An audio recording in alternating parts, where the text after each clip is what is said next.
Let's face it, our fourth line is better than yours. We talk fourth line, best bromances on the Wild roster, and more on today's episode of Locked on Wild. You're Locked on Wild, your daily podcast on the Minnesota Wild. Part of the Locked On Podcast Network, your team every day.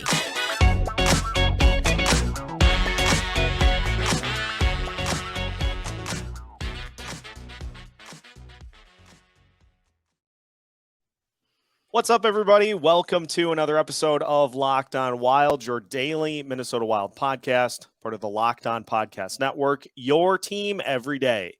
Thank you, as always, for making Locked on Wild your first listen every day. And just a reminder to subscribe on YouTube or your favorite podcast platforms so you don't miss out on any new episodes.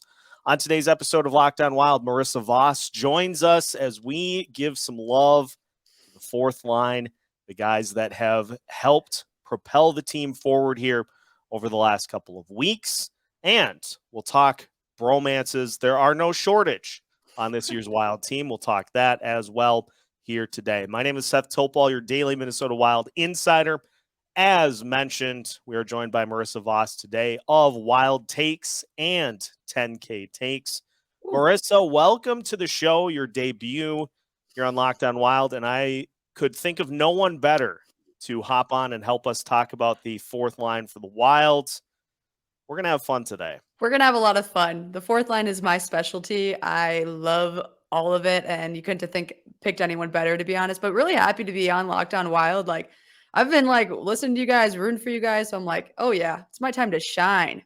Yeah, let's do it. So, fourth line, and I made the claim that, and I would have to go and look to make sure that this is accurate, but I made the claim that the Wild have one of the better fourth lines in the NHL, and just you look at what they all do throughout the course of a game, and I would have to imagine they got to be up near the top of the list because they provide solid production.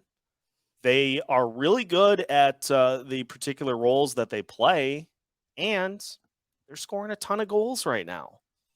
Absolutely. I think it's crucial for a hockey club to have a great fourth line that puts out the good hockey teams and the great hockey teams. If you can run four lines deep and your fourth line is just as good as your second, your third, your first, you're golden. And this line really is awesome, more or less for the fact that they're the nitty-gritty kind of people. They're scoring a lot of goals, absolutely, which is what you need, but they're putting the bodies on bodies. They're getting those plays in the neutral zone that makes turnovers or do certain things. I just love this fourth line, and I think they need to be talked about more. Honestly, I don't think they're talked about enough amongst the Wild atmosphere and on Twitter. Everyone's so focused on second line, third line, but our fourth line is so solid. You've got Mason Shaw, who is just an absolute battler. He fights everybody. You got Ryan Reaves, who is physical and is just he's the swag captain of this team. He has that demeanor that he carries himself with. Oh, and then you got Connor Dewar as well, who is the PK specialist. He's the shorthanded specialist. What do you, when you watch and see Connor Dewar especially do his thing, what sets him apart, and what skill set does he have that goes so unnoticed by a lot of Wild fans? Because like you said, you don't really talk about the fourth line as much as you should, but yeah, you got some guys on there that have some elite skill sets. I think the fact of you hear his play a lot, right? Like when we were watching Colorado last night, there were a good amount of times where you heard Dewar over, the announcers and on the sticks and his name because he's making those great stick plays and he's doing those things that are necessary that go unnoticed, right? Everyone wants to be the goal scorer. Everybody does. And that's what they gravitate towards. But Connor knows his role. He's doing the things that get the goals to be scored by maybe somebody else. And I think that is way more important than scoring goals in my eyes. It's always about the assists. It's always about the plays that are being made. And, his face-offs, I love it. His mentality to almost have his eyes on the puck at all time, know where it's going to be, know where it needs to be passed. And just the chemistry between Connor Dewar and Mason Shaw is what really like I love about those two and about him specifically. I think he brings something great that a lot of people don't realize to the fourth line. Yeah, and I mean, he's got some good speed. He Yep. also, we have seen a little bit of growth, I think, in that he's somebody that doesn't take anything from anybody. We've Mhm. seen Dewar over the last couple of games be a little more physical, and I think that stems to him um, just continuing to grow as a player and Mhm. somebody who you take him off of that penalty kill unit, you can see the difference when he's not there. Absolutely. He is besides the fact of again besides Freddie Gaudreau, who just scored 2 shorthanded goals against the Avalanche, he has been another shorthanded guy for us because he puts that pressure on. He never takes his foot off the gas. It's 24/7 and that's where he thrives, right? But again, I do like when you say he's coming into a little bit of his own because the way he was throwing fights and throwing haymakers a couple games ago had me dying because Connor Dewar wouldn't have done that at the beginning of the season. And now we're finally starting to see his style of play. And again, just physical. There is a word that I could describe Connor Dewar's play. It's physicality. He is not afraid, even though he's maybe a little bit smaller, not like a Ryan Reaves. He's not afraid to put bodies on bodies and really make those timely defensive moves or anything else. I can't talk highly enough of him. Obviously, his looks are great, but his hockey skills are way better.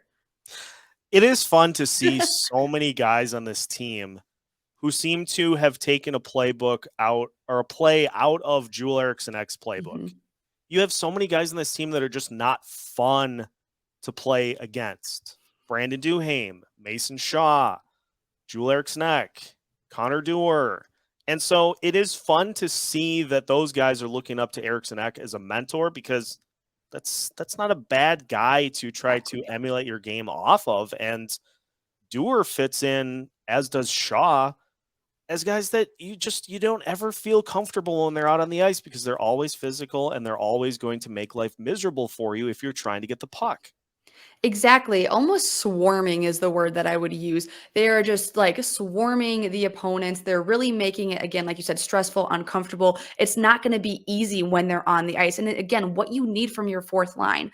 Of course, you want to, again, have every single like line score. But no, there has to be a line that's the nitty gritty. There has to be the line that does those things to make the big time plays. I just love also Mason Shaw. Like, I feel, again, like he's, again, another smaller guy, but his play too. We need to talk about him. He's scoring goals, and so is Revo coming out of nowhere. Nobody would have expected that. Nobody would have expected you to say, "Yeah, Revo's had like 4 goals." Like that's not a thing, like at all. But it's the reality of this fourth line is getting hot at the exact time that we need it to, with Kirill being out and us, being plagued with injuries at one point. So just really awesome to see them just being tough. Yeah, and Dean obviously has a good level of trust in those guys because it doesn't seem like there's a situation where he hesitates to use them, whether it be late in the game.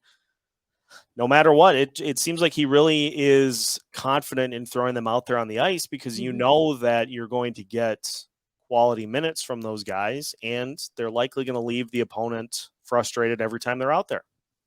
Absolutely, and I think, again, it's a big thing because you've seen Kalen Addison, unfortunately, so sorry, state of happy. He's been in and out of the lineup, healthy scratch, all of that, and that sucks, but these guys haven't been, right?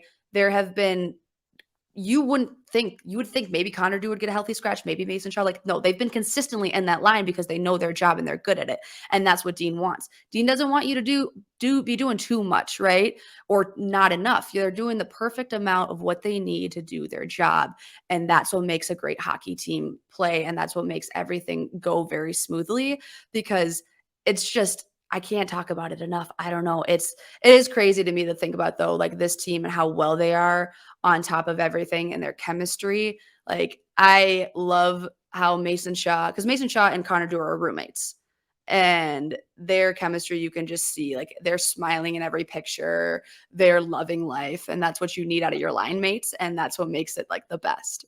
Yeah, the chemistry has been a huge part of it too because it helps to create that atmosphere that can handle tough times and can make it through adversity. And so you look at Mason Shaw and Connor Dewar as two guys that are friends, and it shows on the ice.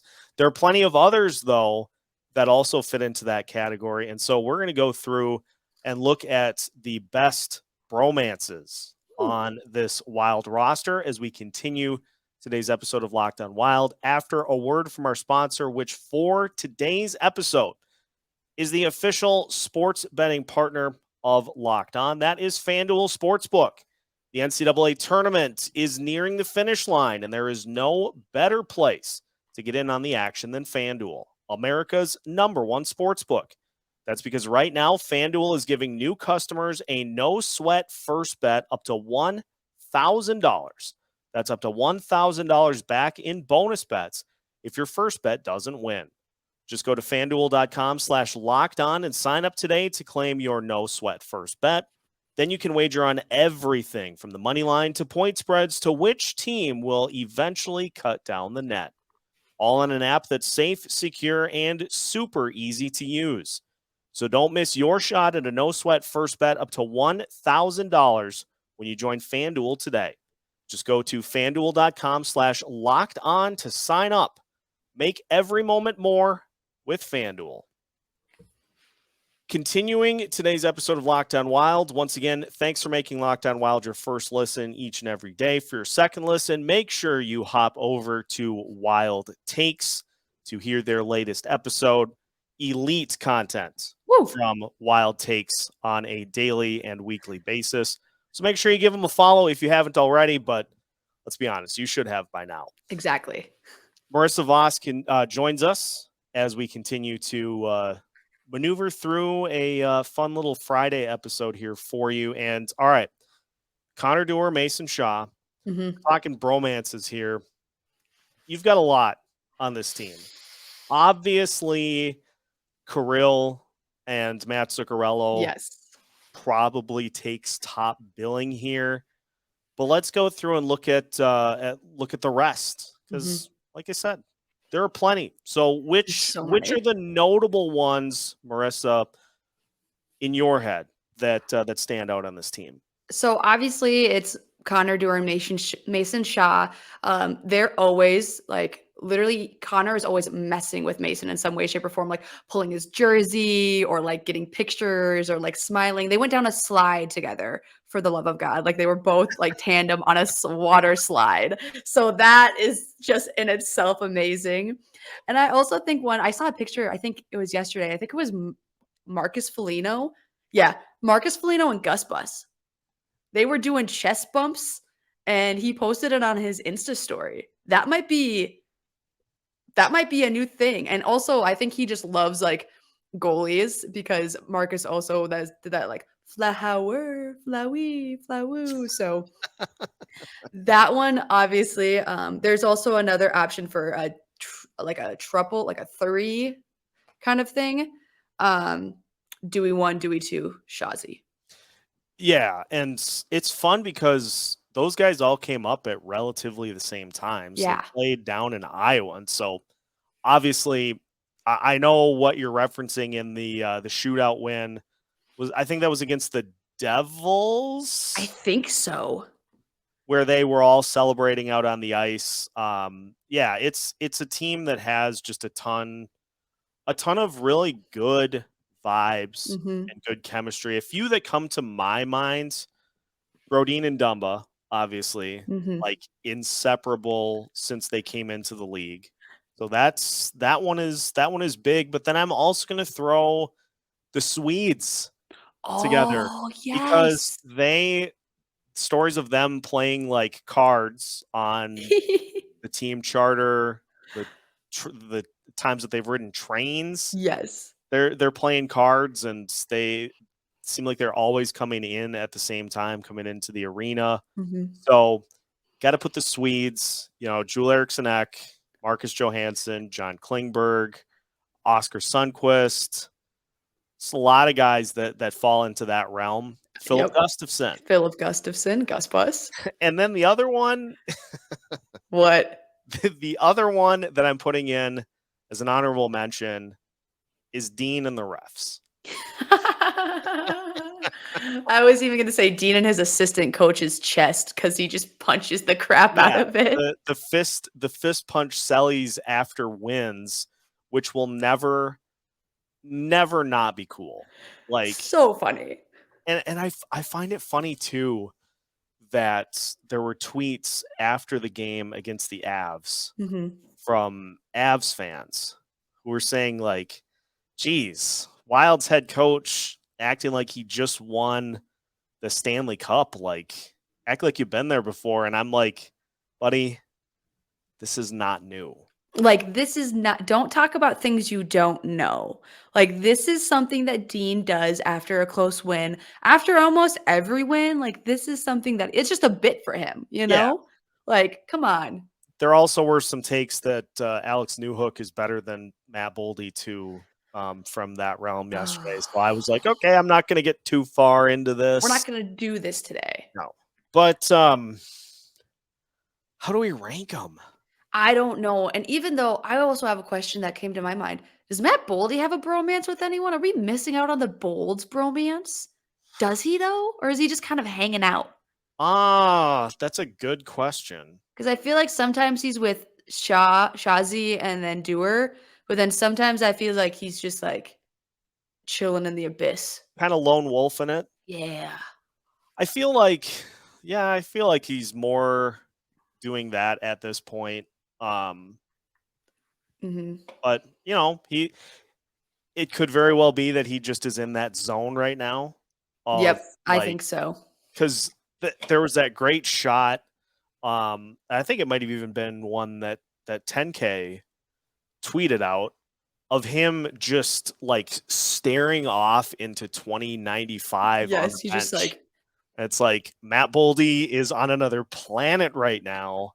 So he's in kind of a zone of like, I'm just gonna bury a ton of goals in the back of the net. exactly. And, we'll see where things go. I think that's his thing. Yeah. I think you got to go Kirill and Zuccarello. Yes, number one. Probably top. There's just no comparison with those two. Like the memes, everything is those two. Yeah. The memes, the Zuki, the shots, the passes on the ice, the goals. The fact that Matt's literally like Kirill is known to Matt's daughter as like Uncle Kirill. Yeah. That's taking top billing. Exactly. I think, in my mind. Beyond that, probably got to go Dewar and Shaw, number 2. Yep. Joe Smith wrote a story in The Athletic about the two of them. Yes. So I think that adds to it. So I'd probably go number 2, Dewar and Shaw, because it also sounds like a law firm. Like, it does, doesn't it? You could Dewar and Shaw. You could put that in those fancy letters on the glass you can't see through. Yes, exactly. Like, somebody needs to make a graphic and have the two guys. This is what needs to happen. Listen, we need to have the Dewar and Shaw in like some bold, cool font, and then have the picture of them in the tuxedo, like suit things at the bar. That's the graphic. Yeah. Yep. You're absolutely on the right track there. Let's get that cooking. Beyond that, I mean, maybe the Swedes third. Yeah, Swedes are third. I think because it seems to be the strongest bond, but it's also the newest. Exactly what I was gonna say. Yeah, it's super new, but it feels like it's going very fast. Yeah, it's rapidly ascending towards the top of the list. So I think those would be, and then you got Dean and his assistants. Yep. Is probably just by default going to be in that fourth spot. And it's not that it's not worthy of a top spot, but you're not going to knock any of those 3 out. Exactly. It's just not. Those 3 are firm. There's also an honorable mention I forgot to do about a bromance. Ryan Reaves and smelling salts. Thank you. That might have to be 4th. That has to be 4th. Yeah, that's got to be 4th. If anybody is curious, go find the video, because Revo he's trying to get, and I've done smelling salts Oh, so before. have It's I. not pleasant. It is unreal. Like last year, MSU, like the athletic trainer was pranking me because they had him on the bench. So he had just like, oh, like literally a ton of them, right, in the bottle.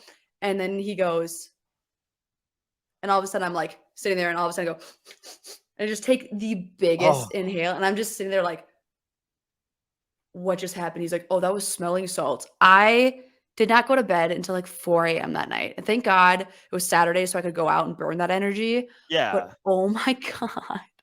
It's you're just confused Mhm. afterwards. You're like, oh, what's You're like, happening? And so Reeves, he tried one, clearly not strong enough. So he went and got a fresh batch, and he paid the price for it. Like oh a my God, I thought lot. he was gonna puke.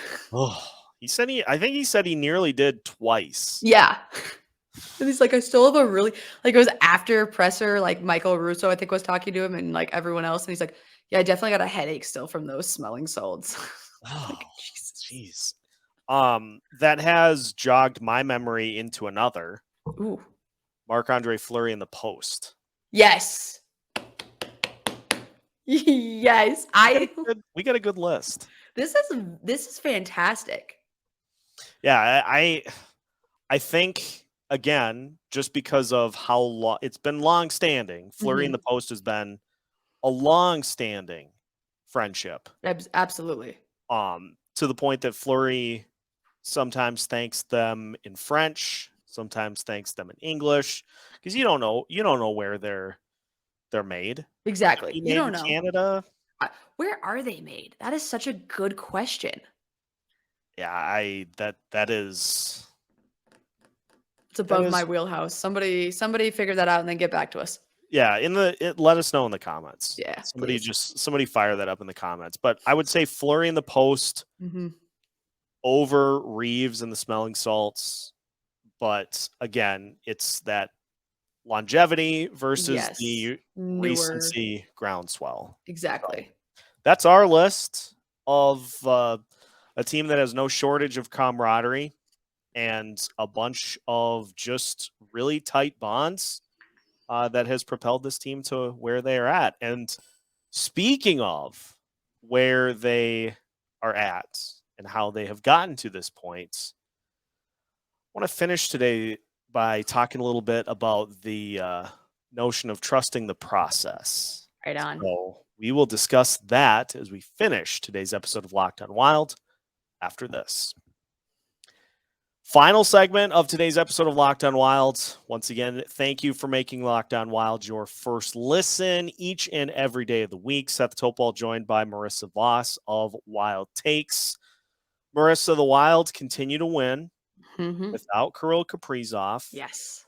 They beat the Colorado Avalanche without Ryan Reaves, Mhm. without Brandon Duhaime, without Kirill, and without Gustav Nyquist. And yet it is interesting because, and I'm trying to phrase this in a way that is going to make it not sound like I'm trying to dismiss criticism, Mhm. because I'm not. Because there obviously are things on this team that are going to need to be shored up when we get to the postseason. But there were fans who were, dare I say, disappointed Ugh. after the game against Colorado. And Like, again, I I was pretty upset with how the third period went too. mhm. Like, you can't really go into that situation where you're hanging on for dear life against a team like Colorado. So I acknowledge that, but this team continues to get to this point. They win games. They're in first place despite all of that.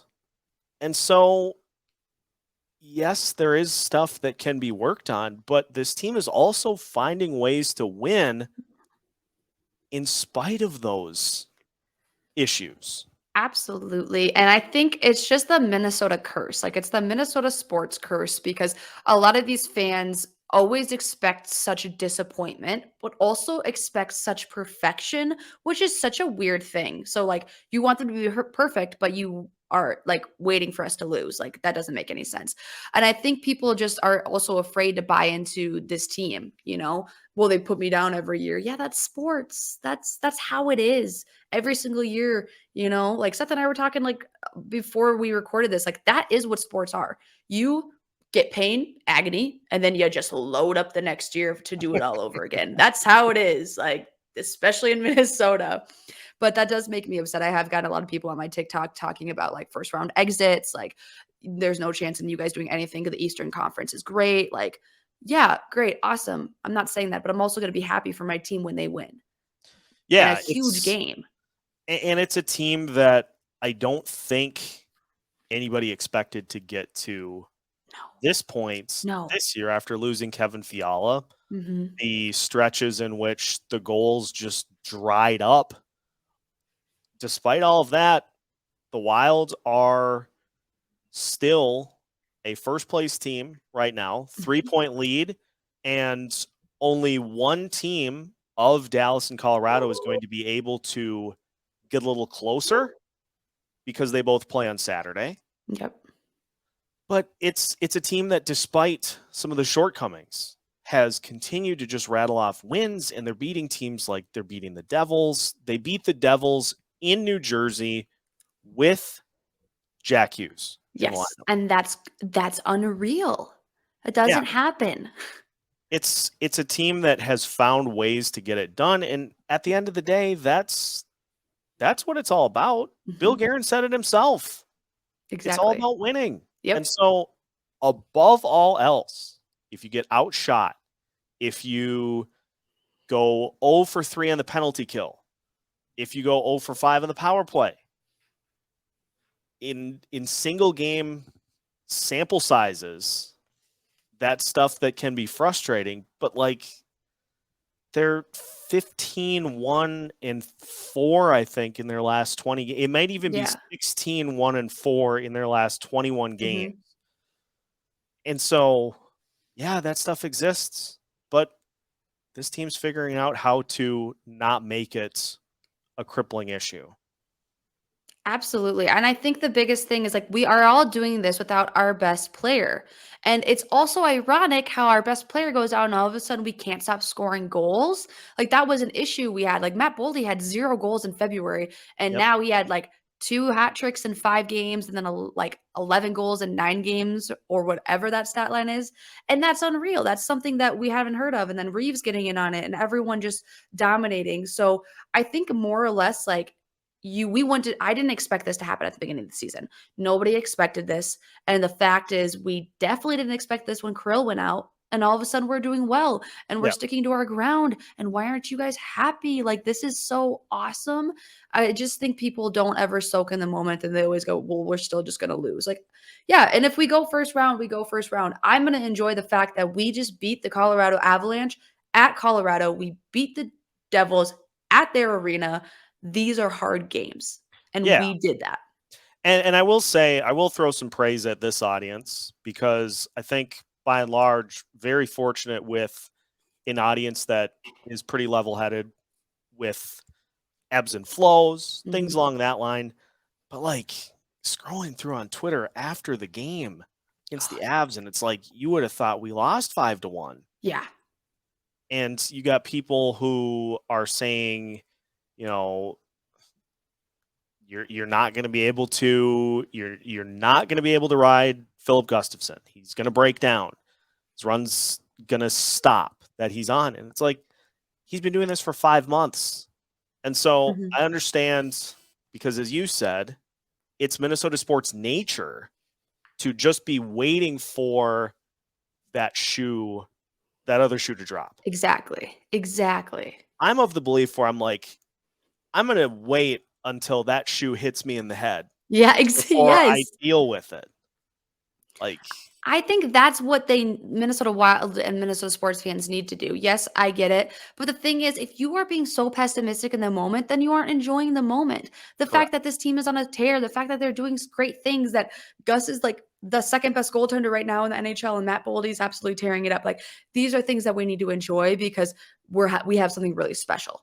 And all of this with Kirill gets out. So once Kirill gets back and even Nyquist comes into the play, like, this will be very lethal. We will be a very good squad. And yeah, I know we got back-to-back home and homes with Vegas, and then we got to go to Pittsburgh. That sucks. But what if we win those games, right? What if we do well? Like, enjoy the ride. Don't be so pessimistic, because in my personal opinion, I think we have a great shot of, if not winning 2 of those, winning all of them. Yeah, like, just play the style, keep playing the formula. It's been a formula they've gone to all season. Exactly. Get an early lead and ride that goaltending, ride that defense. Let's make sure that the Golden Knights turn up 2-7 off suited instead of pocket aces. Yep.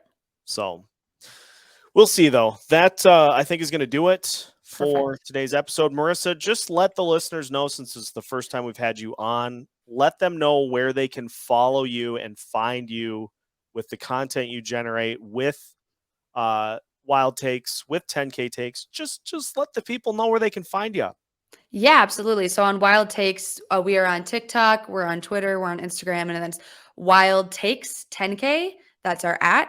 And then if you want to follow me personally, I do Twitter and TikTok the most, and it is @Marissa Voss, Marissa Voss. Excellent. Marissa, thanks for joining. Listeners, thank you for tuning in for yet another episode of Locked On Wild. So now that we're finished, make sure you check out, again, Wild Takes, their latest episode here this week. And make sure, if you haven't already, that you subscribe to Locked On Wild on YouTube and wherever you listen to your podcasts, so you don't miss out on any new episodes, any pre or post game content, anything we've got to offer for you. We have new episodes every Monday through Friday as part of the Locked On Podcast Network.